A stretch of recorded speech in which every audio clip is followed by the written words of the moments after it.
Hi எல்லோருக்கும் வணக்கம். Bigg Boss season 8 Tamil. So இந்த வீடியோவில் நம்ம இன்னைக்கு எபிசோடோட ரிவ்யூ, அது மட்டும் இல்லாமல் அஃபீஷியல் ஓட்டிங் ஸ்டேட்டஸ் வந்து பார்த்தீங்கன்னா நமக்கு வந்து எப்படியோ காலை பிடிச்சி கையை பிடிச்சி கேட்டுட்டேன்.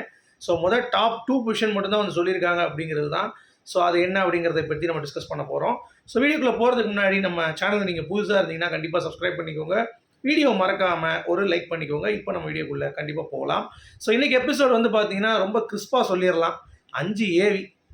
அது ஆர்டர் படி எந்தெந்த ஏவி நல்லா இருந்துச்சு அப்படின்னு சொல்லி பார்த்தீங்கன்னா கண்டிப்பாக வந்து முத்துவோட சூப்பராக இருந்தது, சவுண்டோடதும் சூப்பர்.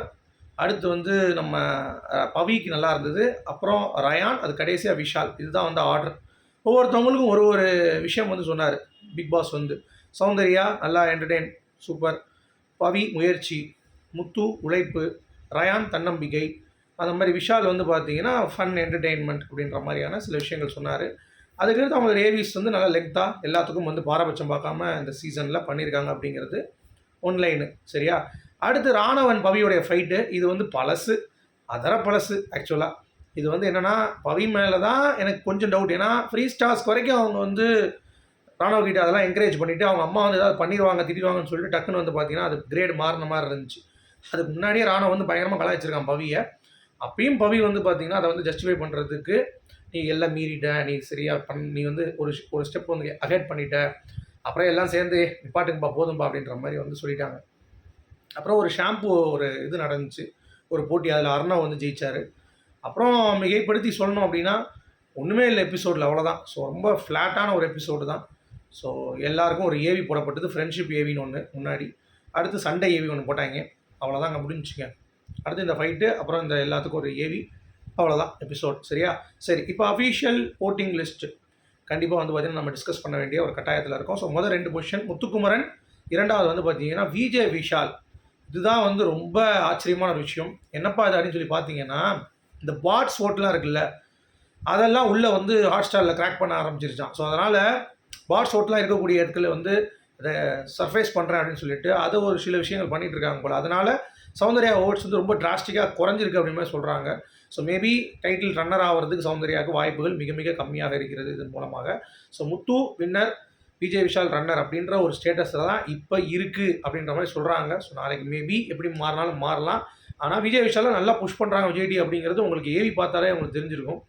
ஏன்னா ஒன்றுமே இல்லை, ஏவி கூட அப்படி இப்படி பாட்டை போட்டு வந்து பயங்கரமாக வந்து பார்த்திங்கன்னா பில்டப் கொடுக்குறாங்க அப்படிங்கிறது பார்க்க முடியுது. அது மட்டும் இல்லாமல் விஷாலுக்கு இந்த ராணுவ வந்து சொல்லுவான் இன்றைக்கி, அந்த பெண் பிள்ளைகளை படிக்க வைக்கிறான் அப்படின்ட்டு. பெண் பிள்ளைகளை நீங்கள் படிக்க வைங்க, அதுக்காக இன்னொரு பெண் பிள்ளையை தடவக்கூடாதுல்ல நீ பிக் பாஸ் ஷோவில் வந்து. அது தப்பு இல்லை, ரெண்டும் contract plus minus into plus ஆயிருமா உனக்கு. சரியா? ஸோ அது வந்து ரொம்ப ரொம்ப தவறான ஒரு விஷயமாக நான் வந்து பார்க்கிறேன். ஸோ அது ஒரு இது நடந்தது. அதனால தான் மேபி விஷாலுக்கு ஓட் புஷ் பண்ணுறாங்களா அப்படிங்கிறது தெரியல. ஸோ போன சீசன் மாதிரி அர்ச்சனா வின் பண்ணாங்க, அதே போல் முத்து வின் பண்ணிவிட்டு ரன்னர் வந்து பார்த்தீங்கன்னா கண்டிப்பாக நம்ம மணி ஆன மாதிரி விஷால் வாங்கிடுவாரோ அப்படின்ற ஒரு விஷயம் இருக்குது.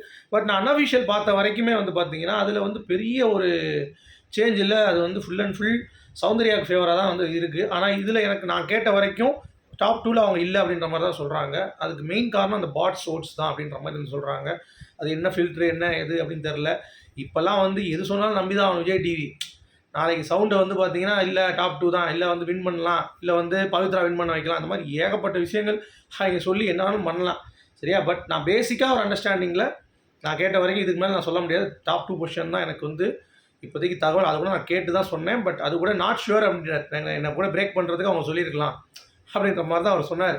ஸோ அதனால் கண்டிப்பாக வந்து பார்த்தீங்கன்னா எப்படி இருக்குங்கிறது நமக்கு தெரியாது. ஸோ நாளைக்கு ஷூட்டிங் டே, ஓகேவா? இந்த பாட்டு பாடுறது, டான்ஸ் ஆடுறது, பழைய கண்டஸ்டன்ஸ்லாம் வந்து கொஞ்சம் பர்ஃபார்மன்ஸ் பண்ணுறது, அதெல்லாம் வந்து கொஞ்சம் கொஞ்சமாக வெளியே வர ஆரம்பிச்சிருவாங்க. இந்த ரவீனாலாம் போயிட்டு பெர்ஃபார்ம் பண்ணிட்டு வீட்டில் வந்தாங்க தெரியுமா, ட்ரெஸ் போட்டுட்டு ஜிகின்ட்டு அந்த மாதிரி தான் இருக்கும். ஸோ கூப்பிட்றப்ப அங்கே போய் பெர்ஃபார்ம் பண்ணணும் அப்படின்ற மாதிரி தான். ஸோ அது எப்படி மேட்ச் பண்ணுறாங்கிறத பார்ப்போம். ஸோ நாளையோட முடிஞ்சிருச்சு. கிராண்ட் ஃபினாலே ஷூட்டிங் சண்டே தான். நமக்கு யார் வின்னருங்கிறது சண்டே ஈவினிங் ஆயிரம் தெரியறதுக்கு. ஸோ அதனால் அது வந்து நமக்கு இல்லாட்டி சண்டே மார்னிங்கே வச்சு கூட ஈவினிங்குள்ளே முடிச்சுருவாங்க. எப்படி ஈவினிங் ஆயிரும், சண்டே ஈவினிங் தெரிஞ்சிடும் யார் அப்படின்னு சொல்லிட்டு. ஸோ அதுக்காக நம்ம மீட் பண்ணுவோம். அன்அஃபிஷியலில் முத்துக்குமரன் சௌந்தர்யா விஷால் இருக்காங்க. அஃபிஷியலில் முத்துக்குமரன் விஷால் சௌந்தர்யான்னு சொல்கிறாங்க. ஸோ அதுதான் எனக்கு கொஞ்சம் இதாக இருக்குது. சௌந்தர்யா தேர்டு கூட தெரியல, எனக்கு 2 தான் சொன்னாங்க. ஸோ ஓட்டு போட்டுருங்க. 12 மணிக்கு முடிய போகுது கைஸ். ஓட்டு போடுங்க, மறந்துடாதீங்க. Okay, by.